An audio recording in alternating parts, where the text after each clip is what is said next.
Grande abraço a você ligado na CBTV. É hora mais uma vez de falar de imigração, assunto fundamental para o brasileiro que quer morar aqui nos Estados Unidos legalmente, da maneira correta. E para falar disso conosco, o nosso especialista, doutor André Linhares. Tudo bom? Tudo bom, André? Tudo bem. Vamos pegar o gancho da nossa última conversa, porque tem muita gente que ficou interessada nesse papo. Eu, inclusive, não sabia que você poderia entrar nos Estados Unidos com visto de turista e, estando aqui, pedir a mudança de status.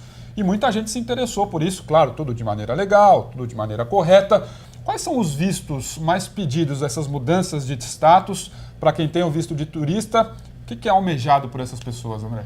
Olha, muitos vistos aceitam esse pedido de mudança de status. Na verdade, pouquíssimos. Só o visto J, por exemplo, que não aceitaria, mais ou menos não visto aceitaria.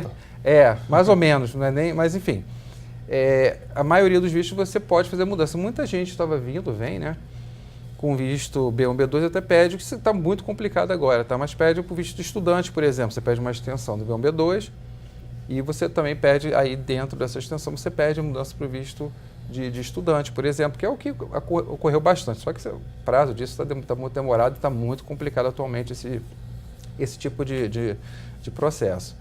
E vários vistos, muito comum também, visto L1, E2, enfim, é muito comum, esse tipo de mudança acontecer. E também o visto muito comum agora, que é o EB2, né, que é o visto de habilidades extraordinárias, que as pessoas, né, estão vindo para cá, estão pedindo mudança de status daqui, e esse visto interessante que é um visto já imigratório, né? Então, se você se qualificar, isso é muito importante esclarecer, né? Tem que se qualificar para esse visto, apesar que a gente houve aí muita história que todo mundo está se qualificando para esse visto, não é bem assim, né? Cuidado, porque isso pode dar um problema, não é porque você conseguiu o green card hoje que você não perde amanhã se você conseguiu de uma forma não correta. Então, você tem essa questão da mudança de status quando você consegue entrar com estudante, visto L1, L2, EB1, E1, pois é. O, J, I, é muita coisa, né? Eu confundo o nome das minhas filhas, porque eu não vou confundir a letrinha dos vistos, né? Então, é comum você ter, vir com o B2 e pedir essa mudança, e aí, no caso de habilidade extraordinária, você pede essa mudança e você consegue, depois de um tempo, uma autorização de trabalho e uma autorização de viagem, enquanto o processo ainda está em andamento. É importante falar desse visto de habilidades extraordinárias, né, André? Porque é o que você falou, muita gente está vendendo que a maioria das pessoas consegue entrar com esse visto. E aí, para satisfazer o seu cliente, muita gente está fazendo fraudes, né, papéis que não existem, porque é necessário mostrar vários documentos de que você realmente tem as habilidades especiais. Né? Muita gente promete que consegue e acaba falsificando esses papéis. Tem um grupo que realmente está prometendo muito fácil o visto de habilidades extraordinárias, né? E o visto em si ele tem uns requisitos bem específicos, ele não é tão simples assim. Se fosse simples assim, né, acho que seria não só o Brasil. Se fosse só você se qualificar lá dos 7 requisitos, você se qualifica nos 3, como a gente costuma falar, nós até comentamos sobre esses requisitos aqui. Se fosse só isso, nós já estaríamos aí com o mundo inteiro aqui, os Estados Unidos estariam com uma população maior do que a China, né? Porque já teria realmente qualificar para os 3 itens não é muito difícil. Então, o visto é muito mais do que isso. Mas realmente cuidado com essa promessa. É venda, né? Virou uma venda. E é isso que é muito perigoso. Quando a coisa vira muito comercial, vira venda, tome muito cuidado. Eu sei que existe o desejo de se mudar para os Estados Unidos, claro. O sonho americano, isso é completamente aceitável. Mas tome muito cuidado, ainda mais pelo fato de alguns lugares aí, principalmente esse grupo que eu estou falando, eles estão cobrando aí mais de $30 mil de honorário. Então, esse é talvez o principal problema, né, André? Porque muita gente está no desespero de morar aqui nos Estados Unidos, fica nessa ansiedade, tem esse desejo e acaba caindo nessa conversa. Né? E você já citou isso aqui, mas eu acho importante a gente falar. Você pode ter até feito esse processo e a pessoa conseguido esse visto para você, mas se ela passar por uma investigação e for constatada a fraude, a falsificação, você perde o visto e outras pessoas que foram atendidas por esse escritório. Sim. Isso já ocorreu até aqui mesmo na Flórida Central, né? Um caso muito semelhante, onde tinha um brasileiro envolvido, né? Eu não vou citar nomes por questões de... Mas tinha um brasileiro envolvido nessa questão de auxílio a obtenção de vistos e ele teve problemas sérios e com ele, aí no caso da imigração, não vou falar na questão criminal, mas no caso da imigração, todos se não me engano, foram mais de 50 processos foram reabertos e vários desses processos o Green Card foram revogados. Até a cidadania americana pode ser revogada caso seja constatada uma fraude futura. Né? Já tive casos no escritório de defender pessoas que tiveram essa situação. Para quem quiser dar uma olhada nos critérios necessários, dá para entrar no site do consulado, da imigração, tem tudo isso, né? Sim.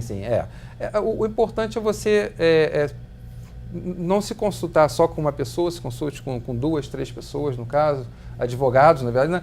Se consulte com advogados, não se consulte com pessoas que se dizem sócios de escritório, enfim. Consulte com advogados, eu digo isso por questões profissionais mesmo, né? Você pode falar que você tem experiência aqui ou ali, ou trabalhou na imigração, mas você não está autorizado a prestar que chama de legal advice aqui, e não é muito interessante você seguir só um caminho. Ouça 2 ou 3 advogados, né? E depois forme a sua opinião. E é importante dizer também, você tem lá os requisitos no site da imigração e tal, mas é o que a gente falou, muita gente vai olhar ali e fala, pô, me encaixo nesses aqui, mas não é tão simples assim, você tem que mostrar uma série de documentos e provar que você realmente é um profissional diferenciado. Então, para isso, você tem que procurar um advogado, um profissional da área, porque senão vai bater cabeça. Né? É o que eu falo também. Se você se consultar com 3 profissionais, por exemplo, consulte com 3, né? Pague a consulta, não tem problema. Se consulte com 3 profissionais. Se os 3 disserem que você se qualifica, eu acho que você tem um bom caminho. Né? São 3 profissionais, digamos 2, né? 3 pessoas envolvidas nessa área estão dizendo que você se qualifica. Tudo bem. Agora, se um fala que você se qualifica e os outros 2 falam que você não se qualifica, pensa direitinho antes de você seguir caminho nisso. Porque é um negócio seríssimo, muda a vida das pessoas. Né? Exatamente. E uma coisa que eu sempre tento falar, para mim, né, as pessoas realmente não entendem isso do advogado, principalmente advogado de imigração.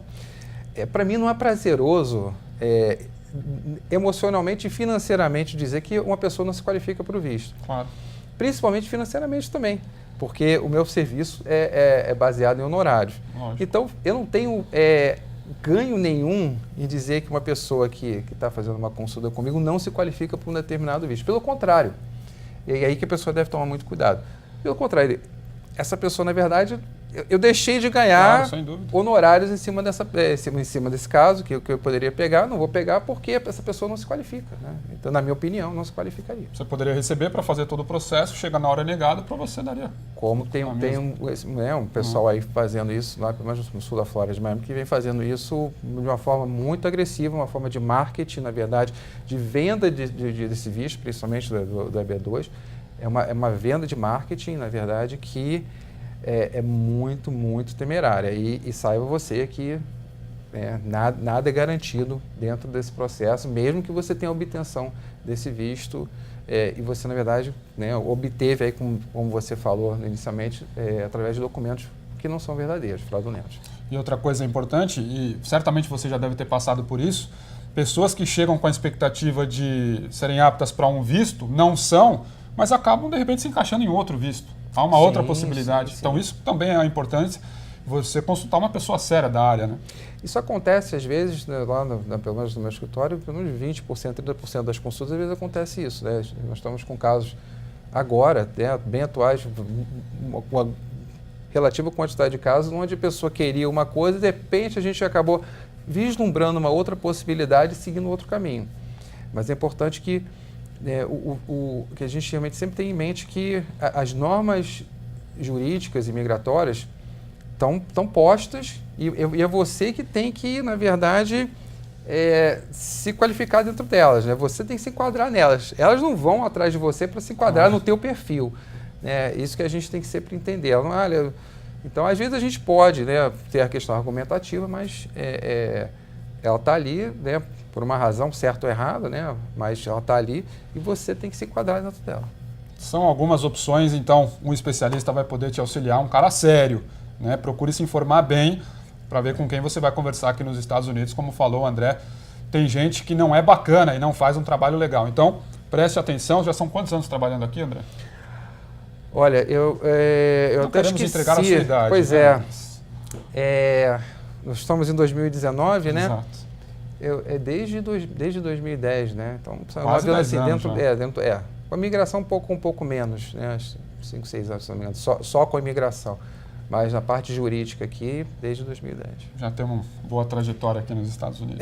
Pois é. Comecei estagiando também aqui, né?